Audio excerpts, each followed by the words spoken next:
A partir de agora, começa o programa Recontando o Gênese pelo Espiritismo, redigido e produzido por mim, professor e mestre em Ciências e Religião, Roger Bradbury, da Universidade Livre Allan Kardec. Apoio Cavili, Casa Virtual Luz Espírita. Disse o Espírito de Verdade: Espíritas, amai-vos e instruí-vos. O programa Recontando o Gênesis pelo Espiritismo é transmitido gentilmente pela Web Rádio Cavili, que vai ao ar semanalmente às terças-feiras, às 21 horas, e com reprises às quartas e aos sábados, 3 horas da manhã, e às quintas-feiras, às 10 da manhã, e aos domingos à noite, 19 horas. Disse o Espírito de Verdade: Espíritas, amai-vos. Este é o primeiro ensinamento. Instruí-vos. Este é o segundo ensinamento. Isso podemos ler no livro Evangelho segundo o Espiritismo, capítulo 6, item 5. Recomenda-nos Kardec: não rejeitemos o Gênesis bíblico. Ao contrário, estudemo-lo como quem estuda a história da infância dos povos. Fazia-se-lhes indispensável àquele povo daquela época qualquer coisa de maravilhoso que saísse dos moldes comuns. Do contrário, teriam dito que Deus não era mais hábil, mais capaz, mais poderoso que os próprios homens. Uma teoria científica e racional da criação, o que faria? Os deixaria, povos daquela época, frios e indiferentes. Trata-se, então, de uma época rica em alegorias, cujo sentido oculto se deve pesquisar, e se devem comentar e explicar com o auxílio das luzes da razão e da ciência, fazendo, porém, ressaltar as suas belezas poéticas, diz Kardec, e os seus ensinamentos velados pela forma imaginosa. Cumpre-se-lhe apontem expressamente os erros no próprio interesse da religião. A religião só será muito mais respeitada quando esses erros deixarem de ser impostos à fé pública como verdade absoluta. E Deus parecerá muito maior e muito mais poderoso quando não mais lhe houverem envolvido o nome em fatos de pura invenção. Esta citação é de Kardec no livro A Gênese, capítulo 12, item 12 também. Eu sou o professor e mestre em Ciências e Religião, Roger Bradbury. Bora lá, coragem, venham comigo. E é com muita satisfação e alegria que retomamos a série de estudos sistematizados, recontando o Gênesis pela hermenêutica espírita. E como quinto encontro, teremos como tema a criação da vida na Terra. Uma leitura espírita do livro bíblico O Gênesis, à luz das obras básicas da codificação e de suas obras subsidiárias. No encontro anterior, tratamos da criação do Sol e no programa de hoje continuaremos a fazer uma interpretação detalhada e minuciosa do capítulo 1 do livro Gênesis de Moisés. Os versículos são de 11 a 23. Agora tratando da vida, da criação da vida no planeta Terra. Nossa epígrafe de hoje diz: E disse Jesus: produzamos na terra erva verde e a árvore frutífera, cujas sementes produzam conforme a sua espécie. E nas águas, os peixes e os répteis se reproduzam. E nos céus, voam ou voem as aves. E estas foram as noites, as tardes e as manhãs do terceiro e também do quarto e quinto dias da criação. Isso fazemos uma adaptação do livro de Gênesis, capítulo 1, versículos de 11 a 13, fazemos uma pausa, e os versículos de 20 a 23. Vamos agora ao nosso texto base. Começando com o espírito de Emmanuel, mentor de Chico Xavier, que escreveu o livro A Caminho da Luz, e tiramos essa citação do capítulo 2, confirma Emmanuel que a tese da panspermia, que, como vimos no encontro passado, a vida não foi produzida aqui no planeta Terra. Ela veio de fora, veio de junto dos espíritos para cá. Então, os primeiros habitantes da Terra, no plano material, foram oriundos de uma massa gelatinosa vinda do espaço ou de outros planetas. Formaram aqui o protoplasma, o início da vida, com o qual Jesus lançara à superfície do mundo o germe sagrado dos primeiros seres humanos, diz Emmanuel. E continua ele: estes são as células albuminoides, as amebas, de todas as organizações celulares, isoladas e livres, que se multiplicam prodigiosamente na temperatura ideal tépida dos oceanos. Em relação ao espírito André Luiz, também psicografado por Chico Xavier, agora no livro Evolução em 2 Mundos, o capítulo 1, então conta o espírito de André Luiz que o nosso planeta era uma imensa fornalha atômica, agora solidificada e resfriada. Estava habilitada a receber as sementes da vida, e sob o impulso dos gênios construtores que operavam no orbe nascituro, vemos o seio da terra recoberta de mares mornos, invadido por gigantesca massa viscosa a esprairar-se no colo da paisagem primitiva. Dessa geleia cósmica verte o princípio inteligente em suas primeiras manifestações, aquele espírito ou aquele princípio espiritual simples e ignorante, registrado por Kardec.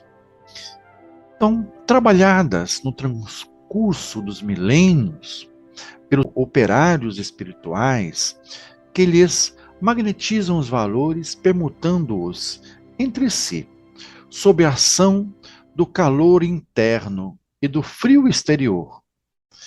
Estas mônadas celestes, o princípio inteligente, exprimem-se no mundo através de uma rede filamentosa do protoplasma, que se derivaria à existência organizada no globo constituído. Séculos de atividade silenciosa perpassam sucessivos. E, para registrar o pensamento do nosso codificador, Allan Kardec, no livro A Gênese, capítulo 12, item 7, diz Kardec que não faz sentido, senão filosófico e mítico, que as plantas, criadas no terceiro dia da criação, seres fotossintetizantes que precisam de elementos como a luz do sol, o gás carbônico, a água e as condições ideais para produzirem pela fotossíntese a glicose necessária ao crescimento das plantas, para a vida, o metabolismo vegetal. Aliás, tudo na criação, diz Kardec, era miraculoso, e desde que se enverede pela senda dos milagres. Este é um dos pontos mais criticados do livro de Gênesis de Moisés.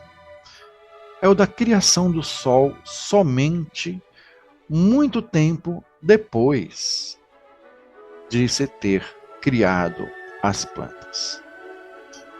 Ora, segundo o próprio Moisés, então, somente havia plantas as quais, contudo, não teriam como crescer, não teriam podido crescer e multiplicar-se sem o calor e a luz solar.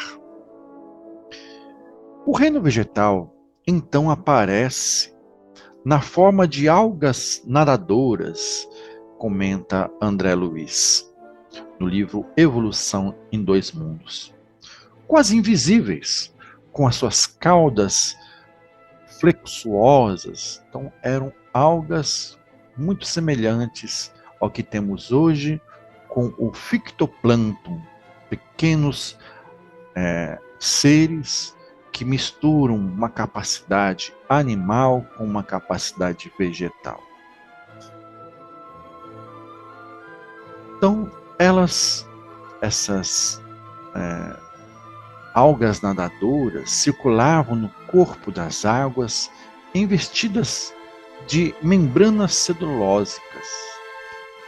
Já era um princípio da celulose nas árvores, nas plantas.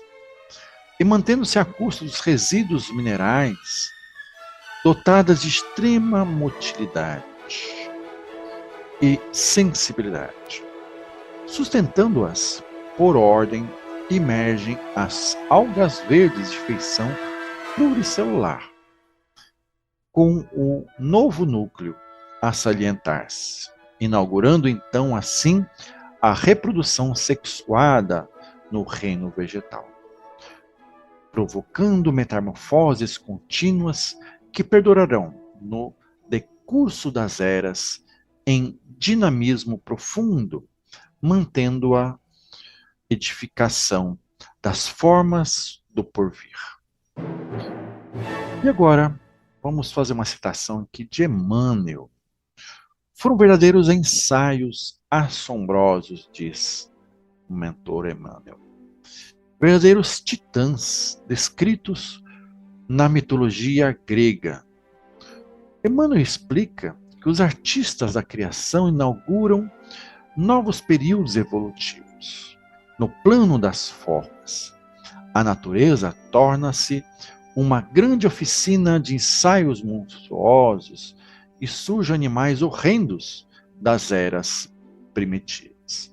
Isso quem nos informa é Emmanuel no livro A Caminho da Luz, capítulo 2. Nesse momento, assinalamos, diz André Luiz, o ingresso desta mônada, desse princípio espiritual, nos domínios dos artrópodos, de exoesqueleto quitinoso, como um tipo muito semelhante aos caranguejos e siris, que eram os trilobites. O princípio espiritual atinge, assim, os espongiários, os celeterados da era paleozoica, esboçando a estrutura já esquelética. Isso está registrado no livro Evolução em Dois Mundos, capítulo 1. E continua o espírito de André Luiz. O princípio espiritual continua avançando pelos equinodermos, aqueles que têm espinhos, e nos crustáceos, como o camarão, como o caranguejo, entre outros. Após este estágio entre os crustáceos, aparecem os peixes, os répteis, e para culminar, depois de passar pelos anfíbios, pelos répteis, como eu já disse, vão chegar às aves estranhas, descendentes dos pterossauros, no Jurássico Superior. Chegando agora à época supracretácea, para depois entrar na classe dos primeiros mamíferos, procedentes dos répteis teramorfos. Isso diz-nos André Luiz no livro Evolução dos Mundos, capítulo 1. Um exemplo são os sinodontes, que tinham quase todas as características dos mamíferos. Os seus dentes estavam totalmente diferenciados, a caixa craniana abaulada na parte de trás da cabeça, embora ainda ponham ovos, como todos os proto-mamíferos do Mesozoico. Provavelmente, assim, esses o faziam por serem ainda répteis. Quanto à espécie humana, os espíritos explicam a Kardec que a Terra era, no princípio, só um projeto a ser concretizado. Isso está no Livro dos Espíritos, questão 47. Então, o nosso planeta estava ainda sem forma e sem vida, como diz o livro Gênesis, capítulo 1, versículo 2, e que também a espécie humana já era pré-existente em outros mundos, e se encontrava prevista entre os elementos orgânicos contidos no globo terrestre, e veio a seu tempo. Então a espécie humana, ela estava prevista entre os elementos orgânicos contidos no globo terrestre, e veio a seu tempo, diz o Livro dos Espíritos, questão 47. E isso foi o que deu lugar a que se dissesse em muitas mitologias grega, egípcia, suméria, iorubá, maia, entre outras, que o ser humano se formou do limo da terra. Isso lemos também no livro de Gênesis de Moisés, capítulo 2, versículo 7. E diferente da interpretação tradicional, não diz que o homem foi feito primeiro, tal como consta no capítulo 1 e também no capítulo 5 do livro de Gênesis, mas que ambos os sexos foram feitos juntos, do mesmo barro. Por isso ambos, homem e mulher, ganharam o nome Adão, que em hebraico é Adam, pois tem a mesma origem da palavra barro, Adama, que creio que na pronúncia correta seria Hadam e Hadama. Isso vemos no versículo 11 do capítulo 12, que Kardec nos traz esse estudo da etimologia das palavras Adão e terra, barro, Adama.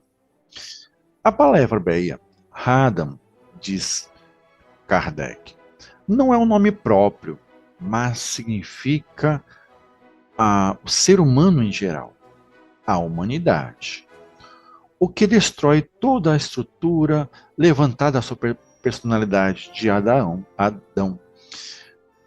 Isso lemos no capítulo 12 de Gênesis, de Kardec, item 16. A ciência, com efeito, mostra que o corpo humano se compõe de elementos tomados à matéria inorgânica, ou por outra, o limo da terra. Capítulo 12, item 11 do livro A Gênese de Kardec. Entretanto, considera Kardec que, com mais razão, consideram também os exegetas modernos, que Adão é apenas um mito, ou uma alegoria que personifica as primeiras idades do mundo. Isso lemos no Livro dos Espíritos, questão 53. Ou ainda, que a infância da humanidade, a sua falta, individualiza a fraqueza humana, em que predominam os instintos materiais a que estes não souberam resistir. Isso explica Kardec no livro de Gênesis, capítulo 12, item 16. Analisando a Terra já completamente povoada de todas as espécies atuais, incluindo a humanidade, se pergunta: onde está Adão? Emmanuel vai se perguntar. Onde está? Não conseguimos encontrá-lo com a sua queda do paraíso. Em vão, diz Emmanuel, os nossos olhos procuram aflitos essas figuras legendárias com o propósito de localizá-los no espaço e no tempo. Compreendemos, diz Emmanuel, afinal, que Adão e Eva constituem uma lembrança dos espíritos degredados, vindos de Capela, na paisagem obscura da terra, tal como Caim e Abel são apenas dois símbolos para a personalidade mais pacífica ou mais agressiva dessas criaturas. Isso lemos no livro A Caminho da Luz, capítulo 2. Comenta Kardec: o casal cuja tradição conservou sob o nome de Adão e Eva foi um dos que sobreviveram a alguns dos grandes cataclismos, flagelos naturais, que revolveram em diversas épocas a superfície do globo. Em certa região semítica, ali do crescente fértil, daquela região do Oriente Médio, e ali se constituiu o tronco de uma das etnias que atualmente povoam a região. Isso lemos no Livro dos Espíritos, questão número 51. Muitos estudiosos, com mais razão, consideram Adão como um mito, uma alegoria, que personifica então o ser humano nas primeiras idades do mundo. Pois o povo humano da Terra não começou por um único casal, Adão e Eva. Que este casal não foi o primeiro e nem o único a povoar a Terra, registra Kardec na questão 50 do Livro dos Espíritos. Emmanuel, examinando a questão nos seus prismas reais, na perspectiva real, vamos encontrar os primeiros antepassados humanos sofrendo os processos de aperfeiçoamento da natureza. No período terciário, sob orientação das esferas espirituais, notavam-se algumas etnias de artrópodes no Pleioceno inferior. Esses artrópodes, antepassados do ser humano terrestre e os antecedentes dos símios que ainda existem no mundo, tiveram a sua evolução em pontos convergentes, e daí os parentescos sorológicos entre o nosso organismo e o dos macacos rhesus. Por exemplo, o fator RH do sangue humano e a sequência do genoma do chimpanzé coincide com o genoma dos seres humanos em 99%, descreve o livro de A Caminho da Luz. Também interpõe Emmanuel. Todavia, reportando-nos aos eminentes naturalistas, Charles Darwin, Wallace, entre outros, que examinaram meticulosamente os transcendentes assuntos do evolucionismo, somos compelidos a esclarecer que não houve propriamente uma descida das árvores. No início da evolução humana, as forças espirituais que dirigem os fenômenos terrestres sob a orientação de Jesus, o Cristo planetário, o Cristo terreno, estabeleceram na época grande mobilidade dos elementos materiais, dos genes, dos genomas, uma linhagem definitiva para todas as espécies, dentro dos quais o princípio espiritual encontraria o processo de seu acrisolamento em marcha para a racionalidade. Os antropóides das cavernas espalharam-se então aos grupos pela superfície do globo, no curso vagaroso dos séculos, sofrendo a influência do meio e formando pródomos das etnias futuras em seus tipos diversificados. A realidade, porém, é que as entidades espirituais auxiliaram o ser humano do sílex, imprimindo-lhe novas expressões biológicas. Extraordinárias experiências foram realizadas pelos mensageiros de Jesus, mensageiros do invisível, e as pesquisas recentes da ciência sobre o tipo Neandertal, reconhecendo nele uma espécie de ser bestializado. E outras descobertas interessantes da paleontologia quanto ao fóssil humano são atestados dos experimentos biológicos a que procederam, diz Emmanuel. Os prepostos, os trabalhadores do Cristo, os engenheiros do espaço, até fixarem no primata os característicos aproximados da humanidade futura. Os séculos correram e as experiências penosas sob a fronte dessas criaturas de braços alongados e de pelos densos, até um dia que as equipes do invisível operaram uma definitiva transição no corpo perispiritual pré-existente dos seres humanos primitivos. E nas regiões siderais, em certos intervalos de suas encarnações. Então, os laboratórios não foram aqui terrenos, mas esses laboratórios de engenharia genética estão no plano espiritual. Então, vamos revisar o que nós aprendemos hoje. Aprendemos que, com a doutrina, a formação dos seres vivos se deu a partir do caos dos elementos que se encontravam aqui em confusão na Terra primitiva. Pouco a pouco, cada coisa tomou seu lugar, apareceram então os seres vivos apropriados ao estado do globo, questão 43, Livro dos Espíritos. Os germes dos seres vivos achavam-se, então, por dizer, em estado fluídico no espaço, no meio dos espíritos e em outros planetas, à espera da criação da Terra, para começarem nova existência na nova Terra, questão número 45. E um lembrete de Kardec a todos e todas. Recontar os genes de uma forma racional, com base científica, não diminui em alguma coisa a grandeza de Deus. Muito pelo contrário, longe disso. Corresponde melhor à ideia que fazemos do seu poder a exercer sobre a infinidade dos mundos pela força mesma da natureza e pelas mesmas leis eternas. Esta teoria não resolve, é verdade, a questão da origem dos elementos vitais. Mas Deus tem seus mistérios e pôs limites às nossas investigações, diz a questão 45.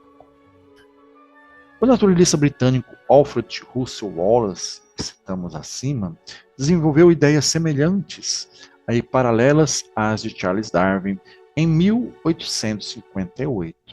Acreditava ele que a seleção natural não explicava tudo e que deixava muitas lacunas. Wallace evocava então um espírito superior, um Deus, ou a intervenção espiritual de causas ainda não identificadas na época. Ainda não tínhamos o espiritismo tão desenvolvido. E assim a gente vai encerrando por aqui, desejando então encontrarmos em nova oportunidade, paz e luz a todos, e no próximo encontro vamos tratar um pouco mais de como Deus age na criação.